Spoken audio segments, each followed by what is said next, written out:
इस मूवी का स्टार्ट एक कॉन्फ्रेंस को दिखाते हुए होता है, जहाँ पर दो ब्यूटी एक्सपर्ट्स भी मौजूद होते हैं, जिनमें फीमेल का नाम लॉरेल था। वो लोग beauty products like soap, creams के बारे में बातें कर रहे थे कि हमने अपने न्यू क्रीम को कब लॉन्च करना है और मार्केट में उसे कब उतारना है। यहाँ पर हम ये जान पाते हैं कि प्रोडक्ट्स की जो एम्बेसडर होती है वो लॉरेल ही होती है। इसके बाद उस ब्रांड का एम्बेसडर किसी और लड़की को बना दिया गया और इवन ये डिसाइड होता है कि प्रोडक्ट्स के एडवर्टाइजमेंट के लिए लॉरेल की जगह उस लड़की की ही पिक्चर्स लगेंगी। इस बात की वजह से लॉरेल को काफी गुस्सा आ जाता है, लेकिन वो इस बात को ज्यादा फील नहीं होने देती क्योंकि उनकी ये क्रीम बहुत जल्द मार्केट में लॉन्च होने वाली थी। इसी वजह से वो कुछ नहीं बोलती, चुप रहती है। फिर दूसरा ब्यूटी एक्सपर्ट जो कि कंपनी का ऑनर भी था, वो एक लड़की पेशेंस को अपने ऑफिस में बुलाकर उसे डांटता है और यही लड़की पेशेंस मूवी की मेन कैरेक्टर है। वो ब्यूटी एक्सपर्ट कहता है कि मैंने इस क्रीम को बनाने में काफी पैसे लगा दिए हैं और मैं नहीं चाहता कि मैं तुम्हारे इस वाले बॉक्स डिजाइन पर अपनी क्रीम को लॉन्च करूं, इसीलिए तुम्हारे पास कल 12 बजे का टाइम है। मुझे और अच्छी अच्छी न्यू डिजाइन बनाकर दिखाओ और अगर तुम ऐसा ना कर पाई तो बेशक तुम जॉब को स्किप कर सकती हो। तो इस डील के लिए पेशेंस एग्री हो जाती है। फिर नेक्स्ट डे पेशेंस बॉक्स का अच्छा सा डिजाइन बनाने में बिजी होती है, लेकिन तभी उसकी नजर एक बिल्ली पर पड़ती है और वो समझती है कि शायद ये बिल्ली यहाँ पर फंसी हुई है, इसीलिए वो उस बिल्ली को वहाँ से निकालने के लिए उसकी हेल्प करने के लिए वहाँ पर जाती है। लेकिन इसी कोशिश में उसका पैर स्लिप हो जाता है और वो एसी के सहारे दीवार से लटक कर खुद को बचाती है और अब वो उस जगह पर फंस चुकी थी। यहाँ पर वो डर जाती है क्योंकि वो लटकी हुई थी, लेकिन तभी एक डिटेक्टिव जिसका नाम टॉम होता है, उसकी नजर पेशेंस पर पड़ जाती है। उसे देखकर वो समझ रहा होता है कि शायद वो सुसाइड करने वाली है और इसीलिए वो ऊपर जाकर पेशेंस को बचा लेता है, वो भी बिल्कुल सही सलामत। जहाँ पर वो दोनों एक दूसरे से काफी देर तक बातें करते हैं, लेकिन तभी पेशेंस को सडन याद आ जाता है कि मेरे बॉस ने मुझे कोई काम दिया है करने को और इसी वजह से वो जल्दी से ऑफिस के लिए निकल जाती है। लेकिन जल्दबाजी की वजह से उसका पर्स गिर जाता है, जिसे टॉम उठा लेता है और वो पेशेंस के पीछे पीछे ऑफिस चला जाता है। वहाँ जाकर वो पेशेंस से मिलता है। वो दोनों काफी देर तक बातें करते रहते हैं और यहाँ पर उनकी दोस्ती हो जाती है। फिर वो दोनों डिनर का प्लान बनाते हैं और टॉम वहाँ से चला जाता है। पेशेंस काफी मेहनत करने के बाद फाइनली वो डिजाइन रेडी कर लेती है। फिर वो अपने बॉस के असिस्टेंट को कॉल करके उसे डिजाइन देने का कहती है, जिस पर असिस्टेंट कहता है कि आज तो वो लीव पर है, इसीलिए तुम खुद जाकर उस डिजाइन को दे आओ। फिर पेशेंस उस लोकेशन पर जाती है जहाँ पर ये क्रीम बनाई जा रही थी, जिसे लॉन्च करना था। वहाँ पर एक साइंटिस्ट होता है जो इस क्रीम पर काम कर रहा था और इस क्रीम के कुछ सीक्रेट्स बताता है। वहीं पर वो ब्यूटी एक्सपर्ट लॉरेल भी थी। वो साइंटिस्ट लॉरेल को कहता है कि क्रीम अभी मुकम्मल तौर पर रेडी नहीं हुई, इसमें बहुत सारी कमियां हैं, इसीलिए हम अभी इसको लॉन्च नहीं कर सकते क्योंकि इस क्रीम को यूज करने के बाद फेस खराब हो जाता है। ये कहते हुए वो लॉरेल को स्क्रीन पर कुछ पिक्चर्स दिखाता है कि इस क्रीम को लगाने के बाद यूजर्स को काफी बुरे साइड इफेक्ट्स हो सकते हैं और मैं ऐसा नहीं चाहता कि लोगों के साथ कुछ ऐसा हो, क्योंकि मैं एक साइंटिस्ट हूँ जो लोगों की हेल्प करता हूँ, ना कि उन्हें धोखा देता हूँ। सो इसीलिए अभी फिलहाल हम इसे लॉन्च नहीं कर सकते। और ये सारी बातें पेशेंस भी सुन लेती है, लेकिन तभी वो किसी चीज से टकरा जाती है और वो चीज वहाँ पर गिर जाती है। आवाज सुनकर वो दोनों समझ जाते हैं कि किसी ने हमारी बातें सुन ली हैं। तभी पेशेंस वहाँ से भागकर खुद को छुपाने के लिए एक टनल में छुप जाती है। लॉरेल ने यहाँ पर पेशेंस को देख लिया था और जब उसे पता चलता है कि पेशेंस उस टनल में है, तो वो उसका मेन डोर बंद करवा के वहाँ पर पानी छुड़वा देती है और पानी में डूबने की वजह से पेशेंस की मौत हो जाती है और उसकी डेड बॉडी एक रिवर में चली जाती है, जहाँ पर एक बिल्ली पेशेंस को किनारे पर लाती है और वहाँ रिवर के बाहर और भी बिल्लियां होती हैं। तभी एक बिल्ली पेशेंस की डेड बॉडी पर चढ़ जाती है और उसे लिक करती है और देखते ही देखते पेशेंस की आंखों का साइज चेंज होने लगता है। और हैरान कर देने वाली बात तो ये है कि पेशेंस जिंदा हो जाती है दोबारा। अब सोचने में तो ये काफी अजीब बात है कि एक छोटी सी बिल्ली ने पेशेंस को दोबारा जिंदा कैसे कर दिया। मीनवाइल पेशेंस को फील होता है कि वो दूर की चीजों को काफी करीब से देख पा रही है और छोटी से छोटी चीज को भी बड़ा देख पा रही है इजीली। लेकिन वो इन सारी बातों को इग्नोर करके अपने घर के लिए जाने लगती है, क्योंकि 12 बजने से पहले उसने वो डिजाइन अपने बॉस को सबमिट करवाना था।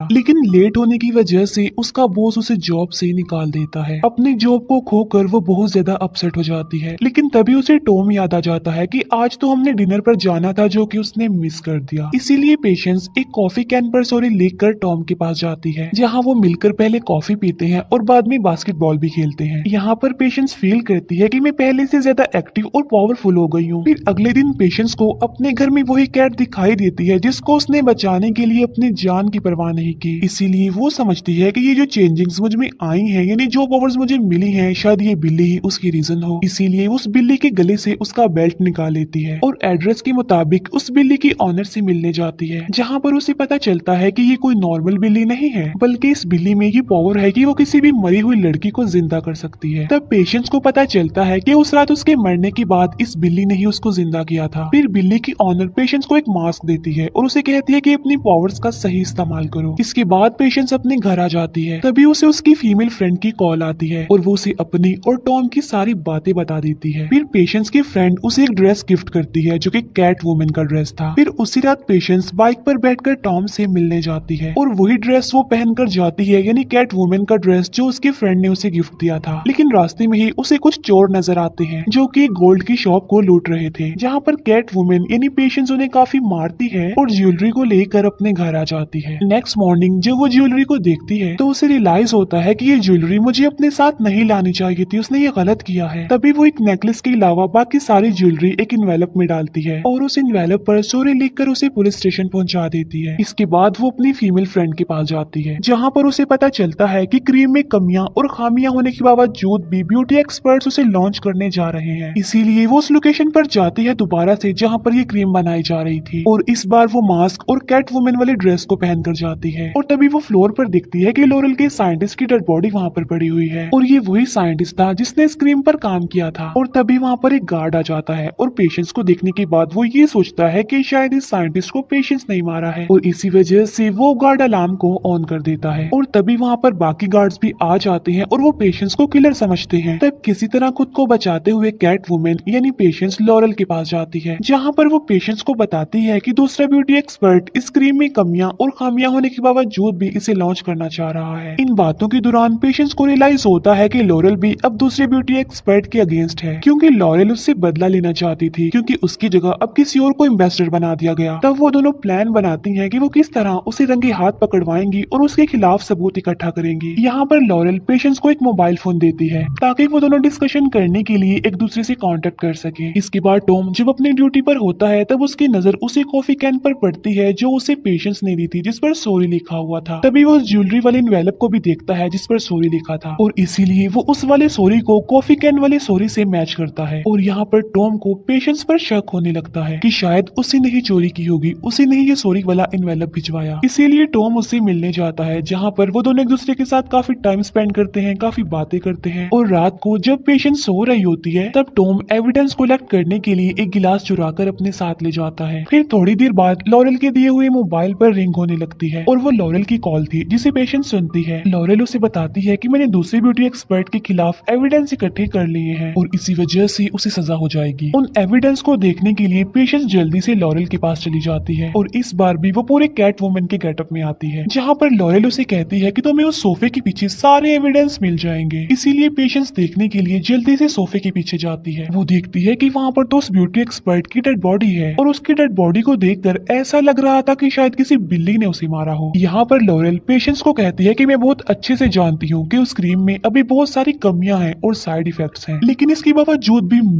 मैं उसे लॉन्च करना चाहती हूँ क्योंकि मुझे पैसा चाहिए, क्योंकि मुझे सिर्फ पैसे से अपनी सक्सेस से मतलब है और किसी से नहीं। और मुझे पता था कि तुमने उस दिन हमारी बातें सुन ली थी और मैं ये भी जानती हूँ कि तुम क्रीम को लॉन्च कभी भी नहीं होने दोगी, इसीलिए मैं तुम्हें इग्नोर तो नहीं कर सकती थी, तुम्हें ऐसे तो नहीं छोड़ सकती थी। और अब तुम इस ब्यूटी एक्सपर्ट की मौत के इल्जाम में जेल जाओगी। और ये कहते ही लॉरेल अपने घर का अलार्म ऑन कर देती है और तभी वहाँ के सारे गार्ड्स आ जाते हैं और वो कैट वुमेन यानी पेशेंस पर गोलियां चलाने लगते हैं। तब पेशेंस खुद को बचाने के लिए भाग रही होती है, लेकिन तभी अचानक से उसके सामने टॉम आ जाता है और यहाँ पर वो टॉम से फाइट करती है और वो उसे डिस्ट्रैक्ट करने के लिए उसके पास जाती है और मौके का फायदा उठाकर वहाँ से भाग जाती है। इसके बाद टॉम जल्दी से लैब में आ जाता है और वो ग्लास पर बने लिप प्रिंट और अपने फेस पर बने लिप प्रिंट्स को मैच करवाता है और वो देखता है कि दोनों मैच हो गए हैं। और यहाँ पर टॉम को पेशेंस के खिलाफ सबूत मिल गए थे, इसीलिए वो पेशेंस को अरेस्ट करके ले आता है। और यहाँ पर पेशेंस एक्सेप्ट करती है कि हाँ मैं ही कैट वुमन हूँ और कहती है कि उस साइंटिस्ट और ब्यूटी एक्सपर्ट को मैंने नहीं मारा, लेकिन लिप प्रिंट्स और सॉरी वाली हैंडराइटिंग मैच होने की वजह से टॉम पेशेंस को जेल में बंद कर देता है। उसी रात हम देखते हैं कि पेशेंस जिस सेल में होती है उसमें एक बिल्ली आई है। पेशेंस फौरन उसे पहचान लेती है कि ये तो वही बिल्ली है जिसने मुझे जिंदा किया था और वो उस बिल्ली को सेल के रॉड से अंदर आते हुए देखती है। इसीलिए पेशेंस सोचती है कि अगर ये कैट इन रॉड से अंदर आ सकती है तो मैं इन रॉड से बाहर भी जा सकती हूँ, और इसीलिए पेशेंस भी उस कैट की तरह उस सेल के रॉड से बाहर चली जाती है और यहाँ से वो जाती है लॉरेल के पास जो उस क्रीम को लॉन्च करने वाली थी। हालांकि पेशेंस उसे ऐसा करने के लिए मना करती है, लेकिन लॉरेल उसकी एक नहीं सुनती और इस बात को लेकर दोनों के बीच बहस हो जाती है। वहाँ पर टॉम भी होता है जो पेशेंस को पकड़ने आया था और वो उन दोनों की कन्वर्सेशन सुन चुका था, और यहाँ पर टॉम को सारी बात समझ आ जाती है कि असल में पेशेंस गलत नहीं है बल्कि लॉरेल गलत है। तभी लॉरेल और पेशेंस के बीच जबरदस्त फाइट होती है और इस लड़ाई के दौरान लॉरेल बिल्डिंग से गिर जाती है और उसकी ऑन द स्पॉट मौत हो जाती है। और तभी वहाँ पर टॉम भी आ जाता है और वो पेशेंस को कहता है कि दुनिया के लिए लॉरेल को कैट वुमेन ने मारा है और तुम्हारे ऊपर इल्जाम नहीं आएगा क्योंकि पेशेंस तो अभी तक जेल में ही है। पेशेंस टॉम की बात सुनकर सारी बात समझ जाती है और इसीलिए वो दोबारा से अपने सेल में चली जाती है और सबको यही लग रहा था कि लॉरेल को कैट वुमेन ने मारा था क्योंकि उस रात तो पेशेंस सेल में थी और इसीलिए पेशेंस को बेकसूर साबित करके उसे छोड़ दिया जाता है और यहीं पर इस मूवी का भी दी एंड हो जाता है।